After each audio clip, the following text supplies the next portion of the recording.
Good morning, fellow Hoops fans. Welcome back to another episode of the Last Shot NBA show right here on Little Birdie TV, and once again brought to you by our great mates over there at topsport.com.au. Now it is NBA opening day. It is one of the best days of the season if you're a Hoops fan. We've got a whole lot to talk about, so we're going to just jump straight into it.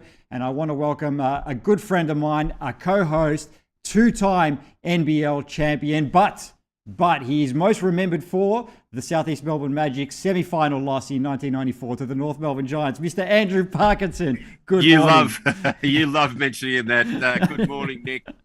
I do feel like a young kid on Christmas morning. It's we're only a couple of hours away from opening tip. We've got a couple of great games to kick off this season. Yeah, Parky, you mentioned it. You hit the nail right on the head there. I feel like a kid in a candy store myself. I can just imagine what the players are feeling like today, because me as a fan, I've got the nerves. They're starting to build up, so I can just imagine what the players are going through right now. Yeah, no, it does seem like a fair while a while ago when the Warriors cleaned up the Celtics in 6 games.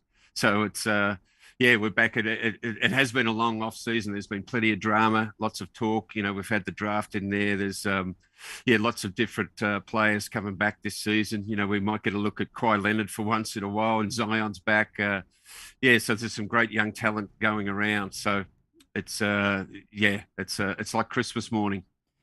You did mention there's a lot to talk about, Parky, and you know what? It is a long season. We're going to cover a lot of these topics, and there's obviously going to be new topics popping up throughout the season. Today, I want to take a look at the Aussies in the NBA, because we've got 10 Australians playing throughout the league this season, and a lot of them they're not just playing, they're going to be contributing to their respective teams. So we're going to take a look at the Aussies before we jump into some of the news, and then finish off with the odds as we always do, Parky. So let's just jump straight into it. I want to start off real quickly about Ben Simmons. Now, I spoke about him the other day. You already know how I feel about him. I think he's going to have an absolutely fantastic season, pretty much bordering on career high numbers for him this year, just because of the role that he's going to be playing with the Nets.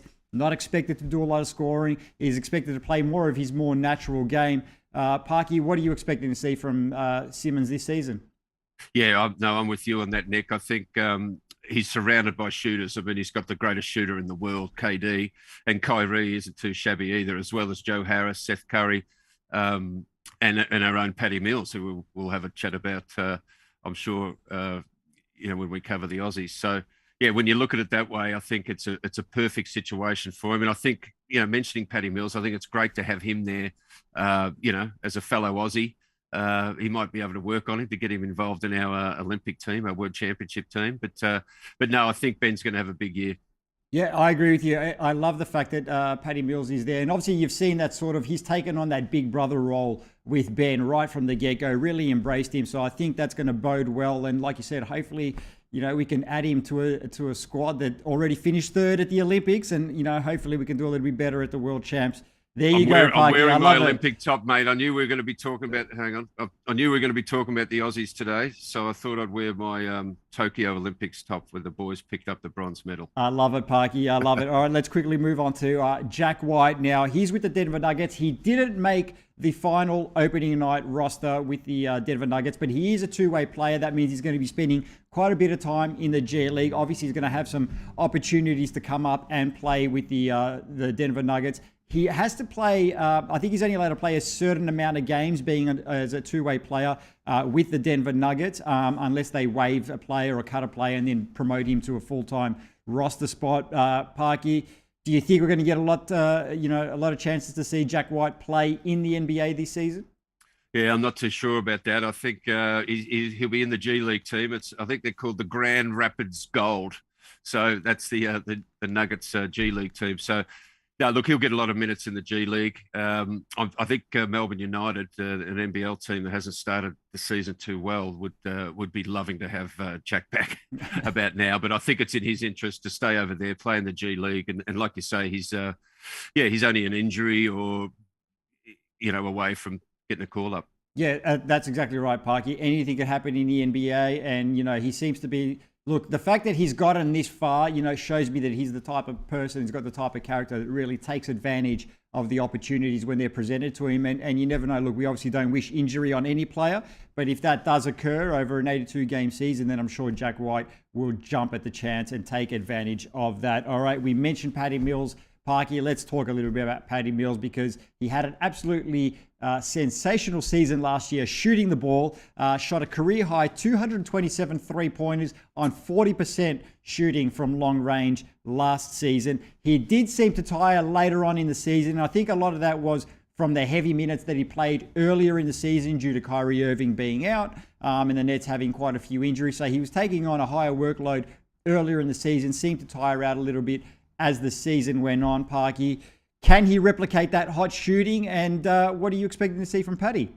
Yeah, no, I think he'll have another great year. I think he fits that team perfectly. He was always going to stay at the Nets after last season. So, no, I think he'll be. He's very well. Yeah, they love him there. He's the oldest player on the team. He's getting on a bit, Patty. He's still got a few years left in him, but I think that's a perfect role for him. To come off the bench there and be that spark as he was last season. Yeah, and look, you did mention his age, and that's one of the things. Obviously, he's got that veteran experience now. He is an NBA championship winner with the San Antonio Spurs. So aside from what he brings on the court, the Brooklyn Nets have spoken about what he brings off the court as well in terms of that culture, that leadership, that winning mentality, obviously coming off that, bronze medal campaign as well. From the last Olympics. So he brings that sort of winning culture to the squad. So aside from what he can bring on court, they love him for what he brings off court as well. Yeah, exactly. And that's probably a good segue into Delhi because, he's another St. Mary alumni who I think's been brought in with the Sacramento Kings for exactly the same reasons you just spoke about, Nick, with Patty. And that is to provide that veteran leadership. I mean, these guys, both these guys have won NBA championships when you speak about Patty Mills and Delhi. Delhi, of course, played alongside LeBron in Cleveland, which I guess was his claim to fame. But I think Mike Brown, his old coach, has got him at Sacramento there to, for exactly the same reasons you just mentioned with Patty. And that's for that leadership, in the locker room, competing at practice, setting the standards for the young guys. And I think Patty and Delhi both play that role to perfection. Yeah, absolutely, Parky.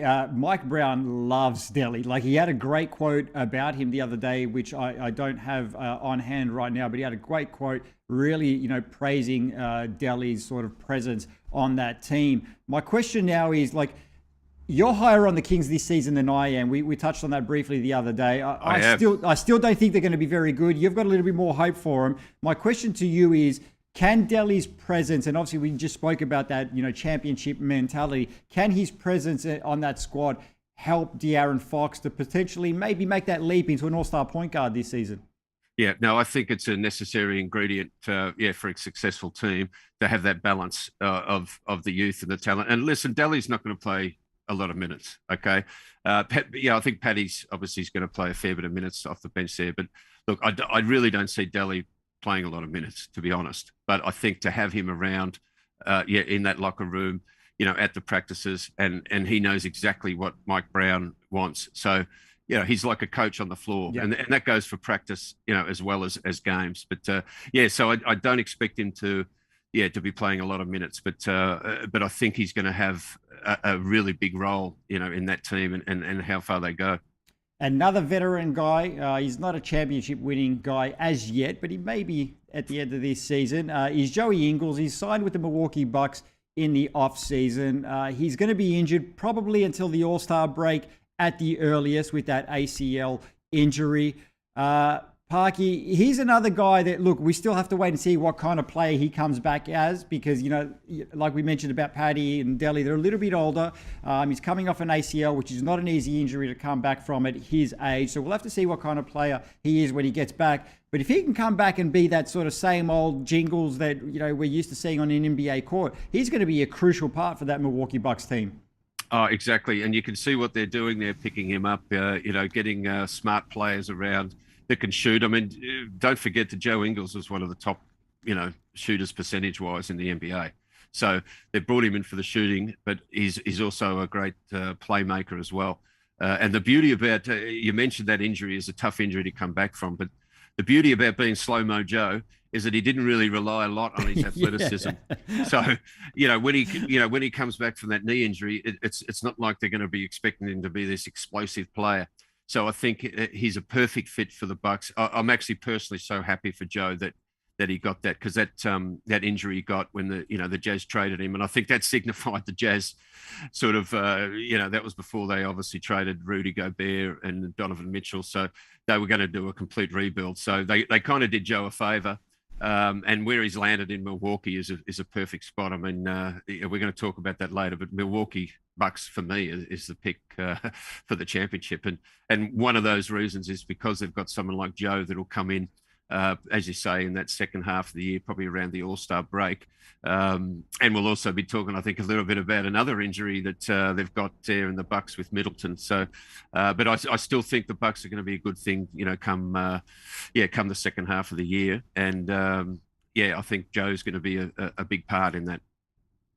I absolutely agree with you, Parky. You can definitely see what the Milwaukee Bucks are trying to do this season. Let's move on to Jock Landale with the Phoenix Suns. Now, Landale was traded to the Atlanta Hawks, and then from the Atlanta Hawks traded to the Phoenix Suns. He's looked impressive in the preseason for the Phoenix Suns.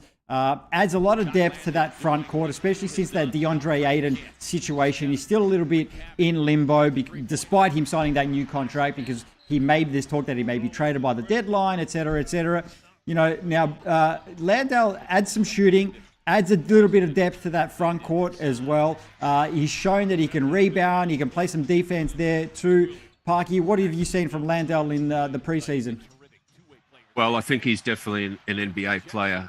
There were some questions about the fact that he's kind of a tweener. He's not quite tall enough to, strong enough to sort of be that 4-5 man, but he's not really sort of a 3-man. So he's sort of caught in that sort of 3-4 spot, but he does have a perimeter game. He can face the basket and play. So look, he is versatile. And I think that, the time he had with Pop at the Spurs, I think really helped him out. And he's a huge part of the Boomer Olympic program too. So I see him playing a role, somewhere on a team. He, as you mentioned, he may get traded, so we'll have to wait and see. But no, I think he's an NBA player that can definitely play a role in a good team, in a championship type team. All right, let's move on to now the guy that I've been calling the Wizard of Oz for the last 12 months or so. Josh Giddey with the Oklahoma City Thunder was shut down last year due to injury. It was just after the All-Star break, if I remember correctly. But prior to that, he'd won 4 consecutive Western Conference Rookie of the Month awards. Looks set to make another leap in year 2 because he's looked pretty impressive in the preseason. The Thunder are going to be without number 2 pick Chet Holmgren early, and without SGA early. Chet Holmgren's going to be out all season without SGA early this season because he's out with injury. So there's going to be more responsibility falling upon Josh Giddey, Parky. In 13 games without SGA last year, he averaged 16.4 points, 9 rebounds, and 8.1 assists. So he's shown that he's capable of stepping up. I expect a big year from Josh this year. Do you agree? Yes, I do. And I'm a huge fan of Josh. I have to qualify. I'm a personal friend of his and his father's. So, I think he's great. And look, the one thing that he knows he's got to improve on is his strength, which he has. And if you look at his body just in the preseason, you can tell it's starting to change a little bit. The kid's only just turned 20 years of age. So his body's going to develop. But not only that, it's his 3-point shooting. I think that's the area that he's been targeting. I think he was at 26.3% last season. If he can get that anywhere up sort of 35 to the 40 range, I think that makes him a whole different sort of player. Another young guy, an exciting young player for me anyway, is Josh Green with the Dallas Mavericks. Now, he didn't play a ton of minutes last year. His minutes did increase. I'm pretty sure his numbers increased right across the board, but his game appearances increased to 67. His points per game increased to just under 5 per game. Jason Kidd showed a lot of faith in him last year as opposed to Rick Carlisle the season prior to that. He's into year 3 now, Parky.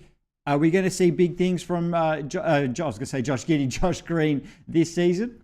Yes, no, I think we are. I think he's all set.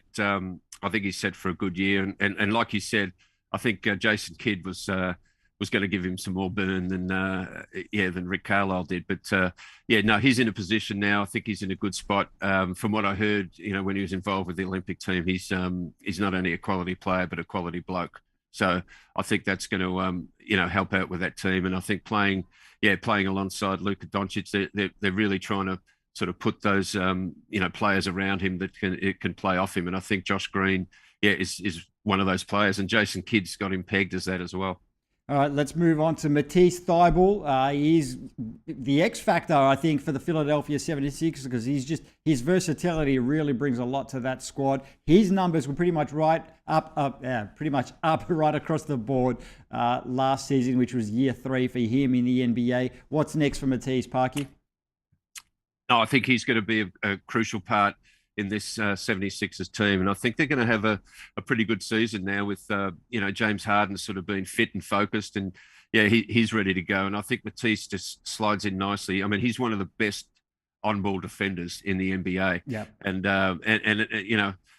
as Australians, I think we've got to be wrapped with the job that Matisse did in that bronze medal game. I mean, Adeli was put to the bench for that game and Matisse was brought in solely to guard Luka in that bronze medal game, and that was a huge reason. We all know Patty Mills had his 42 and 10 or whatever it was in that game, which was ridiculous. But the role Matisse plays is just as important, and I think that's the sort of role he's going to play with the 76ers. Doc Rivers loves him, and he's going to sort of play those minutes.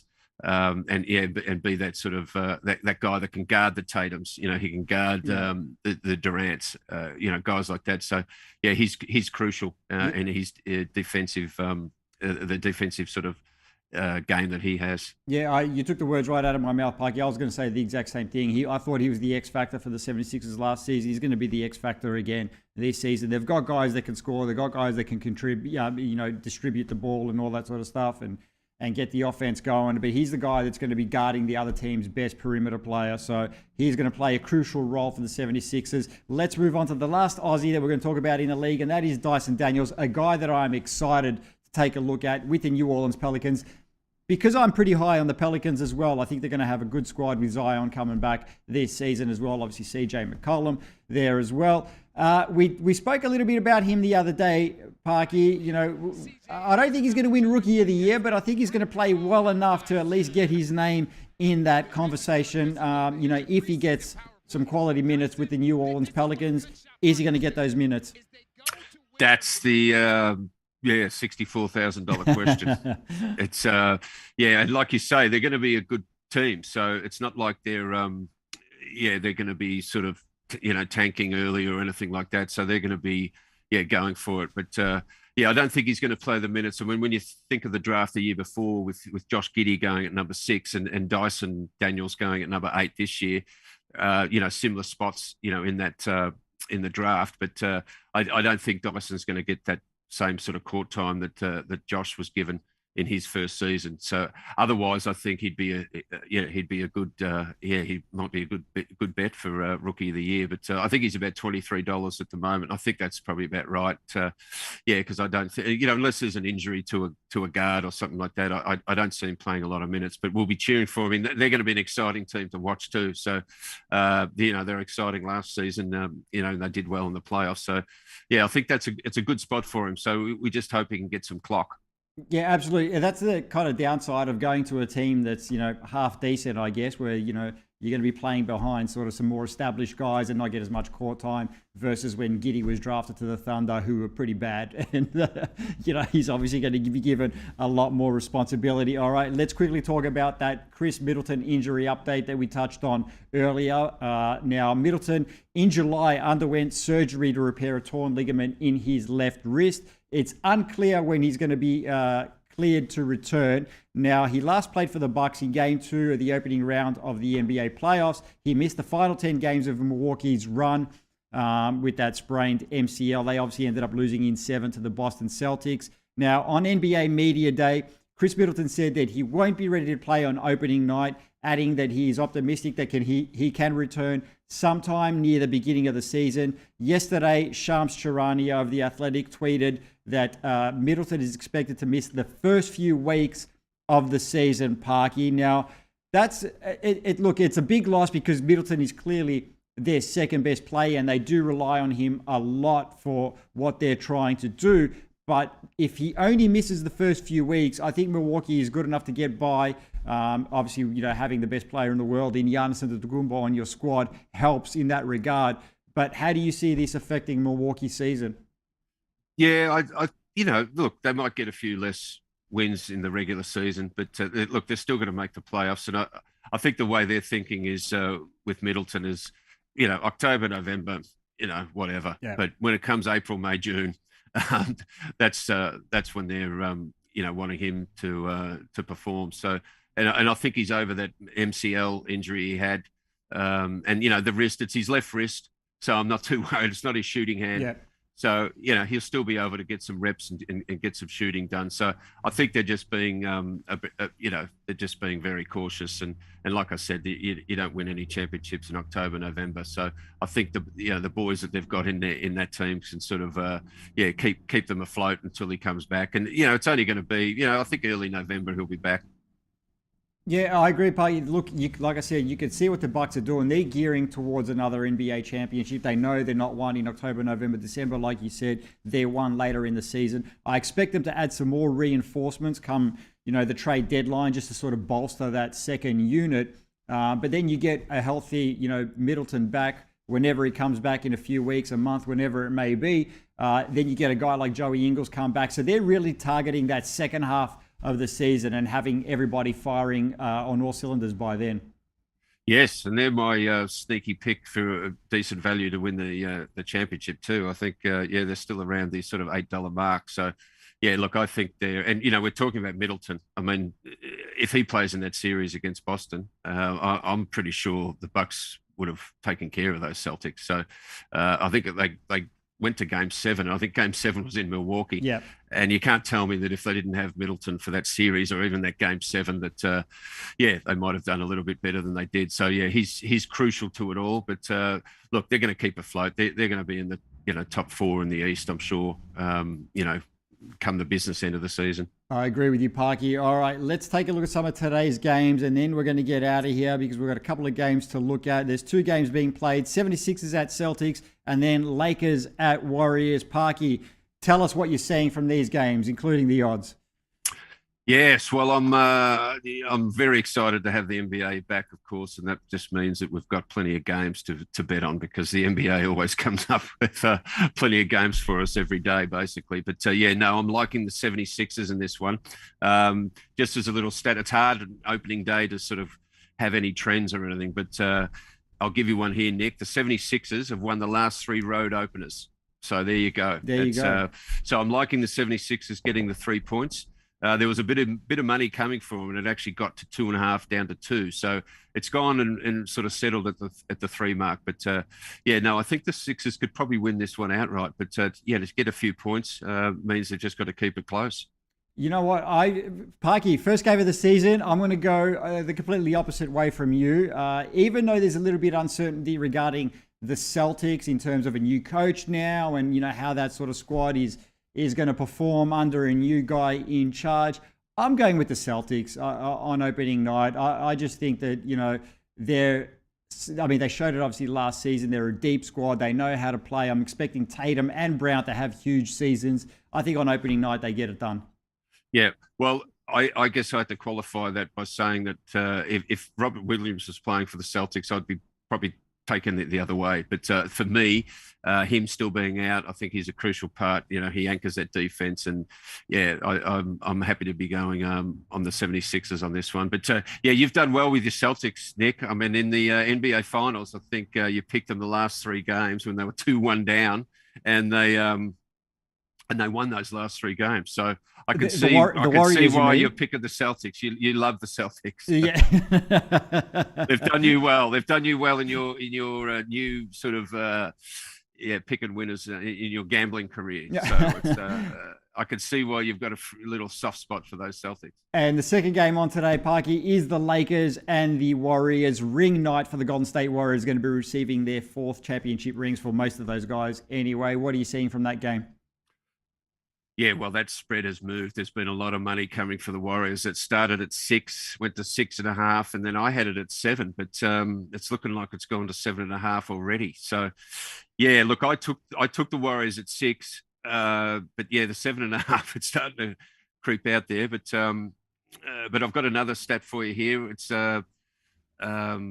Steve Kerr, as far as coaches go, in October and November. Steve Kerr against the spread has got the best percentage of all coaches. He's around 55%. So I'm going to go on that one. And yeah, I'm kind of liking I like the Warriors to cover the 6, but the 7.5 I'm not so sure of. But what I do like in this game is the total points. It did start at 227. A lot of money's come for the under, and it's now settled at about 225. But I actually like the over in this game with the Lakers and the Warriors, because I think the last time they met in the preseason, it was 124, 121, which is 245 points. And the last 4 games in the regular season last year between these teams all went over the total. So that 225, I think, is fairly high, but, I'm expecting a game sort of around the 230 mark. So, yeah, so I'm liking the Warriors to cover, but I really like the over. All right, Pikey, we're going to take a quick look at the championship odds as well. Oh, by the way, I actually think the Warriors win today because I have no faith in the Lakers whatsoever this season. I think they're going to be just as bad as they were last year. I just want to get that out of the way early. Let's take a quick look at these NBA championship odds, and we're going to get our final predictions for the final preseason predictions for the NBA championship. Clippers still favorites at $6.25, Warriors at $7. Celtics at $7.25, Nets at $8, along with the Milwaukee Bucks, and then it goes down the line. Phoenix is $12, Philadelphia 76ers $15, Miami Heat, and so on there. I don't think anyone past those teams is going to be a real contender. Parky, I've made my final decision. I'm going with the Milwaukee Bucks. I can't go away from the Greek freak, my fellow Greek. I'm sticking with the Bucks. I think Giannis had an incredible Euro basket. He's going to continue that form into this season. He's also my MVP pick. We're going to get into that in a second as well. Who do you like to win the NBA championship? You're going with the Bucks, aren't you? Yeah, no, I'm with the Bucks as well. I think $8 is very juicy. As we've discussed, Middleton, he comes back. And, they've got Ingles, and they've got a really good squad there. So, no, I think that's good value. There's been a lot of money coming for the Clippers, though. I think initially in the off season, it was the Warriors and the Celtics. The 2 teams that played in the NBA Finals. They were sort of the favorites, but there's a lot of money coming for the Clippers. So they've come right into 625 now, which is still fairly long odds for a favorite in the NBA. But that's pretty good value. So no, I'm with you. I really like the Bucks. At the $8. We're going to take a quick look at the MVP odds as well. I mentioned I think Giannis is going to win it. He's not the favorite, though. The Mavericks' Luka Doncic is still the favorite at $5.50. 76ers Joel Embiid at $6.50. Then Giannis, $7. Kevin Durant, $10. Nikola Jokic, $10. Jason Tatum, $12. Ja Morant, $13, along with Steph Curry. And then we've got LeBron at $21, Kawhi Leonard at $23. But, for me, it's going to be one of those 1-2 top 5 guys there. I'm going with Giannis Antetokounmpo. There could be a chance of voter fatigue. He won 2 back-to-back, and then Nikola Jokic has won the last 2 back-to-back. But I think Giannis is going to have an absolutely phenomenal season, and I'm going with him. Yes, well, I don't think that's a bad pick, but I'm going with Embiid because I think he should have won it. I think he should have won it last year, and I generally think it's not going to be won by someone who's won it before. So for me, that takes Giannis out, even though it's just because he's set such a high standard. It's the same with Jokic, and even Steph to some degree, and KD. So I think it's going to come. I think it's going to be someone that hasn't won it before. They tend to sort of pass these things around, and like I said, Embiid's got a lot of. I think he was basically a bit hard done by not winning. I think he could have at least been a co-MVP with the Joker last season. So for me, it's going to be Embiid. At the 650, I think he was. So that's a decent price. All right, let's take a look at the Rookie of the Year, and then we're going to get out of here and go home and watch these games. Rookie of the Year odds, Paolo Banchero, he's the favorite, $3.25. Like we mentioned, number 2 draft pick, Chet Holmgren, not playing at all this season, so he's out of the equation. Keegan Murray is at $5.50. Jaden Ivey, $6.50. Jabari Smith, $8. Benedict Mathurin, $9. And then you see a big drop there in the money. Johnny Davis, $23. Shaden Sharp, also $23. But we see Dyson Daniels has dropped.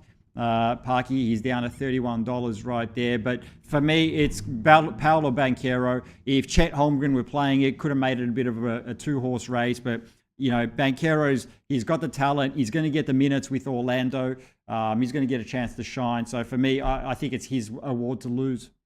Yeah, no, I agree with that. He was 294 just a couple of days ago. So he's drifted a little bit at 325. So that's a little bit juicier. Yeah, no, I like him too. As an outsider, I think I'm really high on Benedict Mathurin for the Pacers. I think he's around the $9 mark. So I think he's a ready-made NBA player. It's going to get a lot of minutes. So I like him as a bit of an outside value. But yeah, no, I think Banchero's at 325 is the way to go. If we're going outside value, and I don't even know if this counts, Parky, but Jaden Ivey for me, it's $6.50. I think there's some value there because I like his game. I think he's going to get some, the minutes with the Pistons. So I think he's going to play really, really well. But again, it's just going to be Banchero's to lose. Yeah, no, I agree. He's got the pedigree there, and I think, from what we've seen, he's more than a ready-made player. So yeah, he'll slot in very nicely. Yeah, absolutely. All right, Parky, that's going to do it for us today. We're going to catch you again on Friday morning. Obviously, a lot more games are going to be played by then, a lot more stuff to talk about. Yeah, no, looking forward to it today. So, yes, Merry Christmas. Yeah. Happy NBA opening day to those that celebrate. This has been another episode of the Last Shot NBA show right here on Little Birdie TV, brought to you by our great mates at topsport.com.au. Enjoy the day, guys. We're going to catch you Friday morning.